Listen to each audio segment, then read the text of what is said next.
ਸਤਿ ਸ਼੍ਰੀ ਅਕਾਲ ਜੀ। Punjabi radio USA ਦੇ ਜਿੰਨੇ ਵੀ ਸਰੋਤੇ ਸਾਡੇ ਸਾਰੇ ਹੀ AM ਸਟੇਸ਼ਨ FM ਸਟੇਸ਼ਨ ਘਰਾਂ ਦੇ ਵਿੱਚ ਰੇਡੀਓ ਸੈਟਸ ਦੇ ਰਾਹੀਂ ਟੈਲੀਫੋਨ ਦੇ ਰਾਹੀਂ ਫੇਸਬੁੱਕ YouTube ਤੇ ਲਾਈਵ ਦੇਖ ਰਹੇ ਹੋ ਸੁਣ ਰਹੇ ਹੋ ਸਾਰਿਆਂ ਨੂੰ ਜੀ ਆਇਆਂ ਨੂੰ ਤੇ ਬਹੁਤ ਹੀ ਪਿਆਰ ਤੇ ਸਤਿਕਾਰ ਭਰੀ ਸਤਿ ਸ਼੍ਰੀ ਅਕਾਲ ਸਰੋਤਿਓ। ਅੱਜ ਦਸੰਬਰ ਦੀ 13 ਤਰੀਕ ਆ, ਦਿਨ ਸੋਮਵਾਰ ਆ ਤੇ ਤੁਹਾਡੇ ਲਈ ਸ਼ਾਮ ਦਾ ਅਪਡੇਟ ਅਮਰੀਕਾ ਪ੍ਰੋਗਰਾਮ ਲੈ ਕੇ ਹਾਜ਼ਰ ਹੋਏ ਆ ਜੀ। ਅੱਜ ਦੀਆਂ ਪਹਿਲੀਆਂ ਖਬਰਾਂ ਵੱਲ ਆਈਏ ਤੇ ਸਭ ਤੋਂ ਪਹਿਲੀ ਖਬਰ ਸਾਡੀ ਜਿਹੜੀ ਆ ਗੋਲਡਨ ਸਟੇਟ ਕੈਲੀਫੋਰਨੀਆ ਤੋਂ ਆ ਰਹੀ ਆ। ਅੱਜ ਕੈਲੀਫੋਰਨੀਆ ਦੇ ਗਵਰਨਰ ਨੇ ਇਹ ਕਹਿਤਾ ਹੈ ਵੀ ਯੂਨੀਵਰਸਲ ਜਿਹੜੀ ਆ ਇਨਡੋਰ ਮਾਸਕ ਮੈਂਡੇਟ ਹੋਊਗੀ। ਸੋ ਅੰਦਰ ਜਿੱਥੇ ਵੀ ਆਫਿਸ ਦੇ ਵਿੱਚ ਆ ਜਾਂ ਤੁਸੀਂ ਰੈਸਟੋਰੈਂਟ ਦੇ ਵਿੱਚ ਆ, ਈਵਨ ਦੋ ਤੁਸੀਂ ਵੈਕਸੀਨੇਟਡ ਹੈਗੇ ਆ ਨਹੀਂ ਵੀ ਵੈਕਸੀਨੇਟਡ, ਤੁਹਾਨੂੰ ਜਿਹੜਾ ਮਾਸਕ ਉਹ ਪਾਉਣਾ ਪਊਗਾ। ਆਪਾਂ ਪਿਛਲੇ ਹਫ਼ਤਿਆਂ ਦੇ ਦੌਰਾਨ ਦੇਖਿਆ ਸੀ ਬਹੁਤ ਜਗ੍ਹਾ ਦੇ ਉੱਤੇ ਲੋਕ ਜਿਹੜੇ ਆ ਉਹ ਮਾਸਕ ਪਾਉਂਦੇ ਸੀ, ਕਈ ਜਗ੍ਹਾ ਨਹੀਂ ਵੀ ਪਾਉਂਦੇ। ਵੱਖ-ਵੱਖ ਕਾਉਂਟੀਜ਼ ਦੇ ਵਿੱਚ ਆਪਾਂ ਦੇਖਦੇ ਹਾਂ ਬੇ ਏਰੀਆ ਕੈਲੀਫੋਰਨੀਆ ਦੇ ਵਿੱਚ ਲੋਕ ਜ਼ਿਆਦਾ ਕੇਅਰਫੁੱਲ ਆ। ਮੋਸਟਲੀ ਤੁਸੀਂ ਦੇਖ ਸਕਦੇ ਆ ਸਟੋਰਾਂ ਦੇ ਅੰਦਰ ਜਾਂ ਹੋਰ ਲੋਕ ਮਾਸਕ ਪਾ ਕੇ ਜਾਂਦੇ ਆ, ਪਰ ਫ੍ਰਿਜ਼ਨੋ ਬੇਕਰਸਫੀਲਡ ਜਾਓ ਤੇ ਤੁਹਾਨੂੰ ਬਹੁਤ ਘੱਟ ਲੋਕ ਮਿਲੂਗੇ ਜਿਹੜੇ ਮਾਸਕ ਪਾ ਕੇ ਜਾਂਦੇ ਆ। ਸੋ ਕੈਲੀਫੋਰਨੀਆ ਸਟੇਟ ਨੇ ਇਹ ਰੀਇੰਪੋਜ਼ ਕਰ ਦਿੱਤੀ ਆ ਇਨਡੋਰ ਮਾਸਕ ਮੈਂਡੇਟ।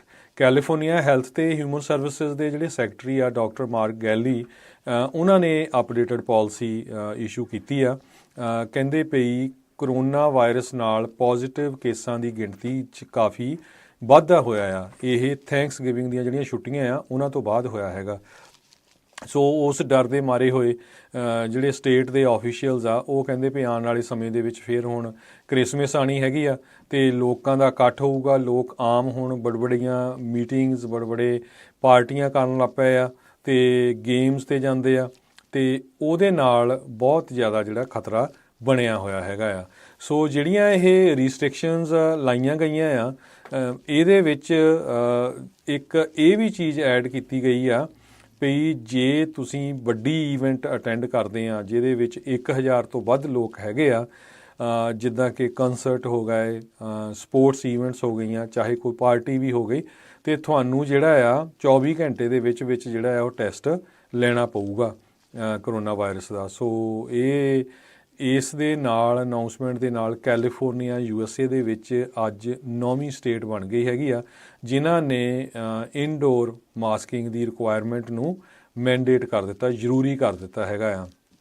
ਇਸ ਤੋਂ ਬਿਨਾਂ ਚਾਹੇ ਤੁਸੀਂ ਵੈਕਸੀਨੇਟਡ ਆ ਨਹੀਂ ਵੀ ਵੈਕਸੀਨੇਟਡ, ਹੋਰ ਸਟੇਟਾਂ ਜਿਹੜੀਆਂ Washington, Oregon, Nevada, Hawaii, New Mexico, Illinois, New York, Connecticut, Washington DC ਜਿਹੜੇ ਆ ਉੱਥੇ ਵੀ ਇਹ ਰਿਕੁਆਇਰਮੈਂਟਸ ਹੈਗੀਆਂ ਆ।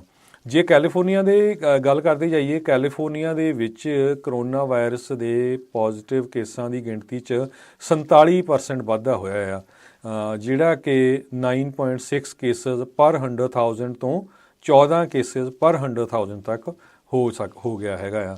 ਕੈਲੀਫੋਰਨੀਆ ਦੇ ਵਿੱਚ 64.8% ਜਿਹੜੀ ਸਟੇਟ ਦੀ ਪੋਪੂਲੇਸ਼ਨ ਆ ਉਹ ਇਸ ਟਾਈਮ ਵੈਕਸੀਨੇਟਡ ਹੈਗੀ ਆ।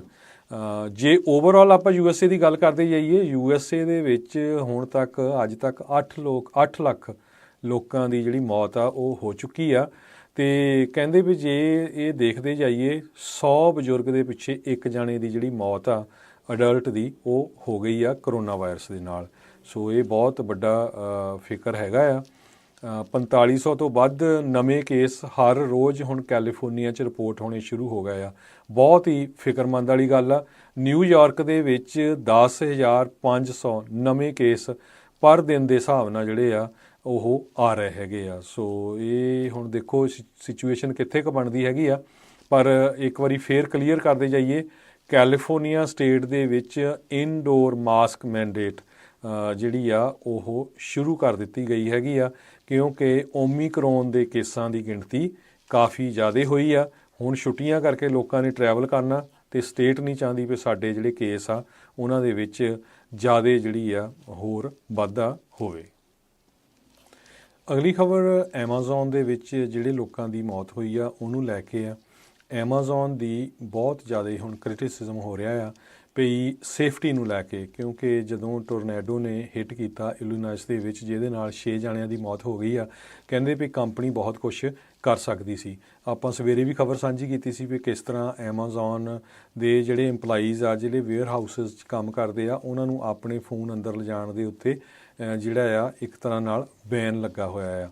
ਕਹਿੰਦੇ ਵੀ ਜੇ EMPLOYEES ਦੇ ਕੋਲ ਆਪਣੇ ਫੋਨ ਹੁੰਦੇ ਤੇ ਉਹ ਕਾਫੀ ਗਿਣਤੀ ਦੇ ਵਿੱਚ ਬਚ ਸਕਦੇ ਸੀਗੇ, ਕਿਉਂਕਿ ਉਹ ਆਪਣੀ ਲੋਕੇਸ਼ਨ ਜਿਹੜੀ ਆ ਉਹ ਦੱਸ ਸਕਦੇ ਸੀ ਕਿੱਥੇ ਅਸੀਂ ਮਲਬੇ ਦੇ ਵਿੱਚ ਦੱਬੇ ਹੋਏ ਹੈਗੇ ਆ। ਸੋ ਇਹ ਕਾਫੀ ਜ਼ਿਆਦਾ ਜਿਹੜਾ ਐਮਾਜ਼ੋਨ ਕੰਪਨੀ ਦਾ ਅੱਜ ਵਿਰੋਧ ਹੋ ਰਿਹਾ ਹੈਗਾ। ਇੱਕ ਵਾਰੀ ਫੇਰ ਜੇ ਆਪਾਂ ਕੰਟੱਕੀ ਦੀ ਗੱਲ ਕਰਦੇ ਜਾਈਏ, ਹੁਣ ਤੱਕ 74 ਲੋਕਾਂ ਦੀ ਮੌਤ ਜਿਹੜੀ ਆ ਕਨਫਰਮ ਹੋ ਚੁੱਕੀ ਆ, ਜਿੱਥੇ 50 ਤੋਂ ਵੱਧ ਟੋਰਨੈਡੋਜ਼ ਕੰਟੱਕੀ ਸਟੇਟ 'ਚ ਆਏ ਸੀ। ਨਾਲ ਦੀ ਨਾਲ 6 ਦੇ ਕਰੀਬ ਹੋਰ ਸਟੇਟਸ ਜਿਸ ਤਰ੍ਹਾਂ ਟੈਨਸੀ, ਇਲੀਨਾਇਸ, ਉਹਨਾਂ ਦੇ ਵਿੱਚ ਵੀ ਜਿਹੜੇ ਟੋਰਨੈਡੋਜ਼ ਆਏ ਸੀ। 100 ਲੋਕ ਹਜੇ ਵੀ ਅਨਅਕਾਊਂਟਡ ਫੋਰ ਹੈਗੇ ਆ। ਜਿਹੜੇ ਕੰਟੱਕੀ ਦੇ ਗਵਰਨਰ ਆ ਬਸ਼ੀਰ, ਉਹਨਾਂ ਨੇ ਅਨਾਊਂਸ ਕੀਤਾ ਸੀ ਵੀ ਮੈਨੂੰ ਲੱਗਦਾ 100 ਤੋਂ ਵੱਧ ਲੋਕਾਂ ਦੀ ਮੌਤ ਜਿਹੜੀ ਆ ਕੰਟੱਕੀ ਦੇ ਵਿੱਚ ਹੋ ਗਈ ਹੋਊਗੀ, ਪਰ ਜਿਸ ਹਿਸਾਬ ਨਾਲ ਹੁਣ ਦੱਸਿਆ ਆ ਵੀ 74 ਕਨਫਰਮ ਡੈਡ ਆ, 100 ਸਟਿਲ ਅਨਅਕਾਊਂਟਡ ਫੋਰ ਆ ਇਕੱਲੇ ਕੰਟੱਕੀ ਦੇ ਵਿੱਚ। ਸੋ ਆਉਣ ਵਾਲੇ ਦਿਨਾਂ ਦੇ ਵਿੱਚ ਮੌਤਾਂ ਦੀ ਗਿਣਤੀ ਦੇ ਵਿੱਚ ਕਾਫੀ ਵਾਧਾ ਦਿਸੂਗਾ। ਪੂਰੇ ਦੇ ਪੂਰੇ ਜਿਹੜੇ ਟਾਊਨ ਆ ਟੋਟਲੀ ਜਿਹੜੇ ਆ ਫਲੈਟ ਹੋ ਗਏ ਹੈਗੇ ਆ। ਸਟੇਟ ਆਫ ਐਮਰਜੈਂਸੀ ਡਿਕਲੇਅਰ ਕੀਤੀ ਹੋਈ ਆ ਤੇ ਪ੍ਰੈਜ਼ੀਡੈਂਟ ਬਾਈਡਨ ਉਹਨਾਂ ਦਾ ਜਿਹੜਾ ਐਡਮਿਨਿਸਟ੍ਰੇਸ਼ਨ ਆ, ਉਹਨਾਂ ਨੇ ਇਹ ਕਿਹਾ ਵੀ ਅਸੀਂ ਪੂਰੀ ਤਰ੍ਹਾਂ ਕੰਟੱਕੀ ਦੀ ਹੈਲਪ ਕਰਾਂਗੇ। ਹੋਰ ਵੀ ਸਟੇਟਸ ਤੋਂ ਕਾਫੀ ਹੈਲਪ ਜਿਹੜੀ ਆ ਉਹ ਜਾ ਰਹੀ ਹੈਗੀ ਆ। ਅਗਲੀ ਖਬਰ ਕੈਲੀਫੋਰਨੀਆ ਤੋਂ ਆ ਰਹੀ ਹੈ, ਜਿੱਥੇ ਕਿ ਅੱਜ ਐਟਮੋਸਫੇਰਿਕ ਰਿਵਰ ਕਰਕੇ ਬਹੁਤ ਜ਼ਿਆਦਾ ਮੀਂਹ ਪੈ ਰਿਹਾ ਆ। ਕਹਿੰਦੇ ਪਈ 12 ਇੰਚ ਤੱਕ 1 ਫੁੱਟ ਯਾਨੀ ਕਿ ਮੀਂਹ ਪੈਣ ਦੇ ਪੂਰੇ ਅਸਾਰ ਆ। ਲਗਾਤਾਰ 48 ਘੰਟੇ ਮੀਂਹ ਪੈਂਦਾ ਰਹੂਗਾ। ਅੱਜ ਕਾਫੀ ਨੁਕਸਾਨ ਵੀ ਹੋਇਆ ਹੈਗਾ ਆ। ਕਈ ਜਗ੍ਹਾ ਦੇ ਉੱਤੇ ਟਰੀ ਜਿਹੜੇ ਆ ਉਹ ਜੜ੍ਹਾਂ ਤੋਂ ਪੁੱਟੇ ਗਏ ਹੈਗੇ ਆ। ਐਕਸੀਡੈਂਟ ਵੀ ਲੋਕਾਂ ਦੇ ਕਾਫੀ ਹੋਏ ਆ। ਤੇ ਜਿਹੜੀ ਸਨੋ ਆ, ਕਹਿੰਦੇ ਪਈ 100 ਇੰਚ ਤੱਕ ਜਿਹੜੀ ਸਨੋ ਆ ਲੇਕ ਤਾਹੋ ਵਾਲਾ ਏਰੀਆ ਆ ਉੱਥੇ ਪੈ ਸਕਦੀ ਹੈਗੀ ਆ। ਹਾਇਰ ਪੀਕਸ ਦੇ ਵਿੱਚ ਇਹ ਜਿਹੜੀ ਜ਼ਿਆਦਾ ਹੋਊਗੀ। ਲੈਵਲ 3 ਜਾਂ 4 ਦੀ ਜਿਹੜੀ ਥ੍ਰੈਟ ਹੈਗੀ ਆ ਐਕਸਟ੍ਰੀਮ ਰੇਨਫਾਲ ਦੀ, ਜਿਹਦੇ ਨਾਲ ਕੁਝ ਏਰੀਏ ਦੇ ਵਿੱਚ ਫਲੱਡਿੰਗ ਵੀ ਆ ਸਕਦੀ ਹੈਗੀ ਆ। ਸੋ ਈਵਨ ਦੋ ਆਪਾਂ ਨੂੰ ਸਟੇਟ ਆਫ ਕੈਲੀਫੋਰਨੀਆ 'ਚ ਮੀਂਹ ਦੀ ਬਹੁਤ ਜ਼ਰੂਰਤ ਆ, ਪਰ ਜੇ ਇੱਕਦਮ ਬਹੁਤ ਜ਼ਿਆਦਾ ਪੈਂਦਾ ਆ ਤੇ ਉਹਦਾ ਨੁਕਸਾਨ ਵੀ ਹੁੰਦਾ ਆ। ਪਰ ਜੇ ਹੌਲੀ ਹੌਲੀ ਜਿਹੜਾ ਮੀਂਹ ਪੈ ਰਿਹਾ ਉਹ ਫਿਰ ਬਹੁਤ ਵਧੀਆ ਹੈਗਾ। ਅਗਲੀ ਖਬਰ ਵਾਈਟ ਹਾਊਸ ਤੋਂ ਆ ਰਹੀ ਆ। ਵਾਈਟ ਹਾਊਸ ਨੇ ਅੱਜ ਇੱਕ ਨਵੀਂ ਪਲਾਨ ਰਿਲੀਜ਼ ਕੀਤੀ ਆ, ਜਿਹਦੇ ਵਿੱਚ ਜਿਹੜਾ US ਆ ਉਹ ਇਲੈਕਟ੍ਰਿਕ ਵਹੀਕਲ ਚਾਰਜਿੰਗ ਨੈਟਵਰਕ ਜਿਹੜਾ ਆ ਬਹੁਤ ਸਟਰੋਂਗ ਕਰਨ ਜਾ ਰਿਹਾ ਆ। 5 ਲੱਖ ਤੋਂ ਵੱਧ ਸਟੇਸ਼ਨਸ USA ਦੇ ਵਿੱਚ ਵੱਖ-ਵੱਖ ਜਗ੍ਹਾ ਦੇ ਉੱਤੇ ਸੈਟਅਪ ਕੀਤੇ ਜਾਊਗੇ। $7.5 ਬਿਲੀਅਨ ਇਸ ਦੇ ਉੱਤੇ ਜਿਹੜਾ ਖਰਚਾ ਆਊਗਾ। ਬਿਲਡ ਬੈਕ ਬੈਟਰ ਐਕਟ ਦੇ ਅੰਦਰ ਇਹ ਜਿਹੜਾ ਇਨਫਰਾਸਟ੍ਰਕਚਰ ਬਿੱਲ ਆ, ਇੰਨਾ ਪੈਸਾ ਜਿਹੜਾ $7.5 ਬਿਲੀਅਨ ਆ ਉਹ ਇਸ ਕੰਮ ਦੇ ਲਈ ਰੱਖਿਆ ਗਿਆ ਆ। ਇਹ ਇੱਕ ਬਹੁਤ ਵਧੀਆ ਚੀਜ਼ ਆ, ਕਿਉਂਕਿ ਆਉਣ ਵਾਲੇ ਸਮੇਂ ਦੇ ਵਿੱਚ ਜਿਹੜੀਆਂ ਇਲੈਕਟ੍ਰਿਕ ਕਾਰਾਂ ਆ ਉਹ ਪੂਰੀ ਜ਼ੋਰ ਸ਼ੋਰ ਦੇ ਨਾਲ ਅਮਰੀਕਾ ਦੇ ਵਿੱਚ ਆ ਰਹੀਆਂ ਆ, ਤੇ ਦੂਸਰੀਆਂ ਕਾਰਾਂ ਆ ਜਿਹੜੀਆਂ ਉਹਨਾਂ ਦੀ ਜਿਹੜੀ ਆ ਹੁਣ ਛੁੱਟੀ ਹੋਊਗੀ ਬਹੁਤ ਜਲਦੀ।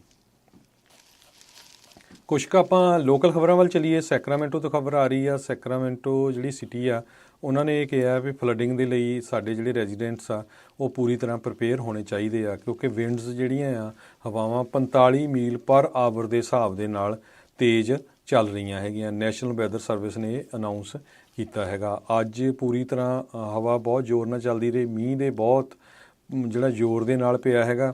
ਕਹਿੰਦੇ ਪਈ ਜੇ ਕਿਸੇ ਤਰ੍ਹਾਂ ਦੀ ਸਟਰੀਟ 'ਚ ਫਲੱਡਿੰਗ ਹੁੰਦੀ ਆ, ਸੈਕਰਾਮੈਂਟੋ ਦੀ ਪੁਲਿਸ ਡਿਪਾਰਟਮੈਂਟ ਕਹਿ ਰਹੀ ਆ, ਤੇ ਸਾਨੂੰ 311 ਦੇ ਉੱਤੇ ਕਾਲ ਕਰੋ ਜਾਂ 311 ਐਪ ਜਿਹੜੀ ਆ ਉਸ ਨੂੰ ਯੂਜ਼ ਕਰੋ। 911 ਨੂੰ ਉਦੋਂ ਹੀ ਕਾਲ ਕਰਨਾ ਜਦੋਂ ਬਹੁਤ ਜ਼ਿਆਦਾ ਐਮਰਜੈਂਸੀ ਆ, ਤੇ ਜੇ ਕਿਸੇ ਦੇ ਸੱਟ ਵਗੈਰਾ ਲੱਗ ਗਈ ਹੈਗੀ, ਕਿਉਂਕਿ ਉਹਨਾਂ ਨੂੰ ਕਾਲਸ ਬਹੁਤ ਜ਼ਿਆਦਾ ਜਾ ਰਹੀਆਂ ਹੈਗੀਆਂ ਆ। ਤੇ ਸਮੱਡ ਜਿਹੜੀ ਇਲੈਕਟ੍ਰਿਸਿਟੀ ਵਾਲੀ ਕੰਪਨੀ ਹੈਗੀ ਆ ਸੈਕਰਾਮੈਂਟੋ ਦੇ ਵਿੱਚ, ਉਹਨਾਂ ਨੇ ਵੀ ਅਨਾਊਂਸ ਕੀਤਾ 29,013 ਲੋਕ ਇਸ ਟਾਈਮ ਬਿਨਾਂ ਜਿਹੜੀ ਆ ਬਿਜਲੀ ਤੋਂ ਹੈਗੇ ਆ। ਜਿਹੜੀਆਂ 2 ਵੱਖ-ਵੱਖ ਇੰਸੀਡੈਂਟਸ ਦੇ ਵਿੱਚ, ਇੱਕ ਸਿਟਰਸਾਈਡਸ ਦੇ ਵਿੱਚ 13,000 ਦੇ ਕਰੀਬ ਲੋਕ ਤੇ 11,940 ਲੋਕ ਜਿਹੜੇ ਆ ਐਲਗਰੋਵ ਏਰੀਏ ਦੇ ਵਿੱਚ ਬਿਜਲੀ ਤੋਂ ਬਿਨਾਂ ਹੈਗੇ ਆ। ਸਮੱਟ ਦਾ ਜਿਹੜਾ ਕ੍ਰਿਊ ਆ ਬਹੁਤ ਜ਼ੋਰ ਸ਼ੋਰ ਦੇ ਨਾਲ ਕੰਮ ਕਰ ਰਿਹਾ ਵੀ ਛੇਤੀ ਤੋਂ ਛੇਤੀ ਜਿਹੜੇ ਲੋਕ ਆ ਉਹਨਾਂ ਨੂੰ ਇਹ ਬਿਜਲੀ ਪਹੁੰਚਾਈ ਜਾਵੇ, ਪਰ ਜਿਹੜਾ ਵੈਦਰ ਆ ਉਹ ਕਾਫੀ ਖਰਾਬ ਹੈਗਾ ਆ। ਇਸੇ ਤਰ੍ਹਾਂ ਸੈਕਰਾਮੈਂਟੋ ਤੋਂ ਇੱਕ ਹੋਰ ਖਬਰ ਆ ਰਹੀ ਆ। ਸੈਕਰਾਮੈਂਟੋ ਦੇ ਵਿੱਚ ਸ਼ੈਲਡਨ ਹਾਈ ਸਕੂਲ ਜਿਹੜਾ ਆ ਉੱਥੇ ਉਸ ਕੈਂਪਸ ਨੂੰ ਅੱਗ ਲੱਗ ਗਈ ਤੇ ਇੱਕ ਬਿਲਡਿੰਗ ਜਿਹੜੀ ਆ ਪੂਰੀ ਤਰ੍ਹਾਂ ਸੜ ਕੇ ਸਵਾਹ ਹੋ ਗਈ। ਸੋ ਫਾਇਰ ਕਰੂ ਜਿਹੜਾ ਆ ਉਹਨੂੰ ਵੀ ਪੂਰੀ ਤਰ੍ਹਾਂ ਬੁਝਾਉਣ ਦੇ ਵਿੱਚ ਲੱਗਾ ਹੋਇਆ ਹੈਗਾ ਆ। ਅਗਲੀ ਖਬਰ ਕੁਛ ਕੁ ਲੋਕਲ ਜਿਹੜੀਆਂ ਹੈਗੀਆਂ ਉਹ ਫ੍ਰਿਜ਼ਨੋ ਤੋਂ ਆ। ਫ੍ਰਿਜ਼ਨੋ ਦੇ ਵਿੱਚ ਜਿਹੜਾ ਸਟੋਰਮ ਆ ਰਿਹਾ ਹੈਗਾ ਮੀਂਹ ਵਾਲਾ, ਕਹਿੰਦੇ ਭਈ ਇਹ ਡਰਾਊਟ ਨੂੰ ਤਾਂ ਨਹੀਂ ਖਤਮ ਕਰੂਗਾ ਪਰ ਬਹੁਤ ਕੁਝ ਚੰਗੀਆਂ ਚੀਜ਼ਾਂ ਕਰੂਗਾ, ਕਿਉਂਕਿ ਕੋਲਡ ਆ ਇਹਦੇ ਨਾਲ ਜਿਹੜੀਆਂ ਹਾਇਰ ਅਪ ਏਰੀਆਜ਼ ਹੈਗੇ ਆ, ਜਿਹੜੀਆਂ ਹਿਲਸ ਆ ਉਹਨਾਂ ਦੇ ਉੱਤੇ 2 ਇੰਚ ਤੱਕ ਜਿਹੜਾ ਆ, ਕਿਉਂਕਿ ਮੀਂਹ ਪੈਣਾ ਆ ਤੇ ਉਹਦੇ ਨਾਲ ਸਨੋ ਕਾਫੀ ਇੰਚ ਪੈ ਸਕਦੀ ਆ, ਜਿਹੜਾ ਕਿ ਆਉਣ ਵਾਲੇ ਸਮੇਂ ਦੇ ਵਿੱਚ ਫ੍ਰਿਜ਼ਨੋ ਦੇ ਲਈ ਬਹੁਤ, ਫ੍ਰਿਜ਼ਨੋ ਜਾਂ ਸਨ ਮੈਕੀਨ ਕਾਉਂਟੀ ਆ ਉਸ ਲਈ ਫਾਇਦਾ ਹੋਊਗਾ। 5 ਤੋਂ 8 ਫੁੱਟ ਤੱਕ ਜਿਹੜੀ ਸਨੋ ਆ ਉਹ ਜਿਹੜੇ ਸਿਆਰਾ ਮਾਊਂਟਨਸ ਆ ਉਹਨਾਂ ਦੇ ਵਿੱਚ ਪੈ ਸਕਦੀ, ਜਿਹੜੇ 5000 ਫੁੱਟ ਤੋਂ ਉਚਾਈ ਤੋਂ ਉੱਪਰ ਵਾਲੇ ਹੈਗੇ ਆ। ਇਸੇ ਤਰ੍ਹਾਂ ਇੱਕ ਹੋਰ ਖਬਰ ਫ੍ਰਿਜ਼ਨੋ ਏਰੀਏ ਤੋਂ ਆ ਰਹੀ ਆ। ਫ੍ਰਿਜ਼ਨੋ ਦੇ ਸਕੂਲ ਦੇ ਜਿਹੜੇ ਸੁਪਰਡੈਂਟ ਆ ਉਹਨਾਂ ਨੇ ਇਹ ਕਿਹਾ ਸੀ ਵੀ ਜਿਹੜਾ ਆਹ ਸਾਲ ਆ ਸਕੂਲ ਦੇ ਲਈ ਉਹ 2020 ਦੇ ਨਾਲੋਂ ਵੀ ਕਾਫੀ ਹਾਰਡਰ ਸੀ, ਕਾਫੀ ਸਖਤ ਸੀ, ਤੇ ਕਿਉਂਕਿ ਟੀਚਰਸ ਨੂੰ ਜਿਹੜਾ ਹੈਂਡਲ ਕਰਨਾ ਆ ਬੱਚਿਆਂ ਨੂੰ ਉਹ ਬਹੁਤ ਮੁਸ਼ਕਲ ਹੈਗਾ। ਕਿਸ ਤਰ੍ਹਾਂ ਆਨਲਾਈਨ ਕਲਾਸਿਸ ਘਰਾਂ ਦੇ ਵਿੱਚ ਬੱਚਿਆਂ ਨੂੰ ਪੜ੍ਹਾਉਣੀਆਂ, ਕਿਉਂਕਿ ਉਹ ਕਈ ਏਰੀਏ ਇੱਦਾਂ ਦੇ ਆ ਜਿੱਥੇ ਜਿਹੜੇ ਕਾਫੀ ਗਰੀਬ ਪਰਿਵਾਰ ਆ ਉਹਨਾਂ ਦੇ ਕੋਲ ਇੰਟਰਨੈਟ ਸਰਵਿਸ ਨਹੀਂ, ਜਾਂ ਜੇ ਇੰਟਰਨੈਟ ਸਰਵਿਸ ਹੈਗੀ ਆ ਪੇਰੈਂਟਸ ਇੰਨੇ ਪੜ੍ਹੇ ਲਿਖੇ ਨਹੀਂ ਹੈਗੇ ਜਿਹੜੇ ਆਪਣੇ ਬੱਚਿਆਂ ਦੀ ਹੈਲਪ ਕਰ ਸਕਦੇ ਹੋਣ। ਸੋ ਆਉਣ ਵਾਲੇ ਸਮੇਂ 'ਚ ਹੁਣ ਕੀ ਸਿਚੁਏਸ਼ਨ ਬਣਦੀ ਆ, ਇਹ ਜਿਹੜਾ ਨਵਾਂ ਵੇਰੀਐਂਟ ਆਇਆ ਆ ਉਹ ਤੋਂ ਹੀ ਪਤਾ ਲੱਗੂਗਾ। ਇੱਦਾਂ ਹੀ ਇੱਕ ਫ੍ਰਿਜ਼ਨੋ ਤੋਂ ਹੋਰ ਖਬਰ ਆ ਰਹੀ ਆ। ਰੂਜ਼ ਵੈਲਟ ਹਾਈ ਸਕੂਲ ਜਿਹੜਾ ਆ ਉਹਦੇ ਲਾਗੇ ਸਾਊਥ ਈਸਟ ਫ੍ਰਿਜ਼ਨੋ ਦੇ ਵਿੱਚ ਇੱਕ ਵੇਕੈਂਟ ਬਿਲਡਿੰਗ ਸੀ, ਉਹਨੂੰ ਅੱਗ ਲੱਗ ਗਈ ਟੋਲੈਰੀ ਐਵਨਿਊ ਈਸਟ ਆਫ ਸੀਡਾਰ ਐਵਨਿਊ 'ਤੇ ਸ਼ਾਮੀ 7 ਵਜੇ ਦੇ ਕਰੀਬ, ਸਵੇਰੇ 7 ਵਜੇ ਦੇ ਕਰੀਬ, ਤੇ ਉਸ ਨੂੰ ਬੁਝਾਉਣ ਦੀ ਕੋਸ਼ਿਸ਼ ਤਾਂ ਪੂਰੀ ਹੋਈ ਪਰ ਬਿਲਡਿੰਗ ਦਾ ਬਹੁਤ ਜ਼ਿਆਦਾ ਨੁਕਸਾਨ ਹੋ ਗਿਆ। ਫ੍ਰਿਜ਼ਨੋ ਇੱਕ ਇੱਦਾਂ ਦਾ ਸ਼ਹਿਰ ਆ ਜਿੱਥੇ ਬਹੁਤ ਸਾਰੀਆਂ ਬਿਲਡਿੰਗਸ ਵੇਕੈਂਟ ਹੈਗੀਆਂ ਤੇ ਹਰ ਹਫ਼ਤੇ ਤੁਸੀਂ ਦੇਖਦੇ ਹੋ ਉੱਥੇ ਕਿਸੇ ਨਾ ਕਿਸੇ ਵੱਡੀ ਜਿਹੜੀ ਖਾਸ ਕਰਕੇ ਇੰਡਸਟਰੀਅਲ ਬਿਲਡਿੰਗ ਆ ਉਹਦੇ ਵਿੱਚ ਅੱਗ ਲੱਗ ਜਾਂਦੀ ਹੈਗੀ ਆ ਤੇ ਉਹਦਾ ਨੁਕਸਾਨ ਹੁੰਦਾ। ਸਿਟੀ ਆਫ ਫ੍ਰਿਜ਼ਨੋ ਵੀ ਕੁਛ ਕੋਸ਼ਿਸ਼ ਕਰ ਰਹੀ ਆ ਵੀ ਕਿਸ ਤਰ੍ਹਾਂ ਜਿਹੜੀਆਂ ਇਹ ਵੇਕੈਂਟ ਬਿਲਡਿੰਗਸ ਆ ਉਹਨਾਂ ਨੂੰ ਕੰਟਰੋਲ ਕੀਤਾ ਜਾਵੇ, ਜਾਂ ਉਹਨਾਂ ਦੇ ਜਿਹੜੇ ਮਾਲਕ ਹੈਗੇ ਆ ਉਹਨਾਂ ਨੂੰ ਫਾਈਨ ਕੀਤਾ ਜਾਵੇ, ਜਾਂ ਕਿਸ ਤਰ੍ਹਾਂ ਉਹ ਇਹਨਾਂ ਬਿਲਡਿੰਗਸ ਨੂੰ ਅਪ ਟੂ ਡੇਟ ਰੱਖ ਸਕਦੇ ਹੈਗੇ ਆ। ਤੇ ਜੇ ਆਪਾਂ ਸਟਾਕ ਮਾਰਕੀਟ ਦੀ ਗੱਲ ਕਰਦੇ ਜਾਈਏ ਤੇ ਸਟਾਕ ਮਾਰਕੀਟ ਦੇ ਵਿੱਚ ਅੱਜ S&P ਇੰਡੈਕਸ ਪੁੱਲ ਬੈਕ ਹੋਇਆ ਆ, ਨੈਸਡੈਕ ਵੀ 1.4% ਜਿਹੜਾ ਆ ਉਹ ਡਾਊਨ ਗਿਆ ਹੈਗਾ। 3 ਮੇਜਰ ਇੰਡੈਕਸਿਸ ਜਿਹੜੇ ਆ ਉਹ ਘਟੇ ਹੈਗੇ। US ਦਾ ਜਿਹੜਾ ਕਰੂਡ ਆਇਲ ਪ੍ਰਾਈਸਿਸ ਆ ਉਹ $71 ਪਰ ਬੈਰਲ ਦੇ ਹਿਸਾਬ ਦੇ ਉੱਤੇ ਟਰੇਡ ਕਰ ਰਿਹਾ ਹੈਗਾ ਆ। ਬਿਟਕੋਇਨ ਪ੍ਰਾਈਸਿਸ ਵੀ ਜਿਹੜੀਆਂ ਅੱਜ ਘਟੀਆਂ ਹੈਗੀਆਂ, 47,000 ਦੇ ਉੱਤੇ ਬਿਟਕੋਇਨ ਦੀਆਂ ਪ੍ਰਾਈਸਿਸ ਚੱਲ ਰਹੀਆਂ ਹੈਗੀਆਂ। ਸੋ ਇਸੇ ਤਰ੍ਹਾਂ ਜੇ ਆਪਾਂ ਕਰੰਸੀ ਦੀ ਗੱਲ ਕਰਦੇ ਜਾਈਏ, ਇੱਕ US ਡਾਲਰ ਦੀ ਕੀਮਤ ਕੈਨੇਡਾ ਦੇ $1.28 ਦੇ ਬਰਾਬਰ ਰਹੀ ਆ। ਇੰਡੀਆ ਦਾ ਰੁਪਈਆ ਇੱਕ ਵਾਰੀ ਫੇਰ ਥੱਲੇ ਨੂੰ ਡਿੱਗ ਰਿਹਾ। ਇੱਕ US ਡਾਲਰ ਦੀ ਕੀਮਤ ਇੰਡੀਆ ਦੇ 75 ਰੁਪਏ ਤੇ 81 ਪੈਸੇ ਦੇ ਬਰਾਬਰ ਰਹੀ ਆ। ਸੋ ਇੱਥੇ ਹੀ ਆਪਾਂ ਸਰੋਤਿਆਂ ਤੋਂ ਇਜਾਜ਼ਤ ਲੈਂਦੇ ਹਾਂ। ਮੇਰੇ ਹਰਜੋਤ ਸਿੰਘ ਖਾਲਸਾ ਵੱਲੋਂ ਬਹੁਤ ਹੀ ਪਿਆਰ ਤੇ ਸਤਿਕਾਰ ਭਰੀ ਸਤਿ ਸ਼੍ਰੀ ਅਕਾਲ ਤੇ ਸੁਣਦੇ ਰਹੋ ਪੰਜਾਬੀ ਰੇਡੀਓ USA।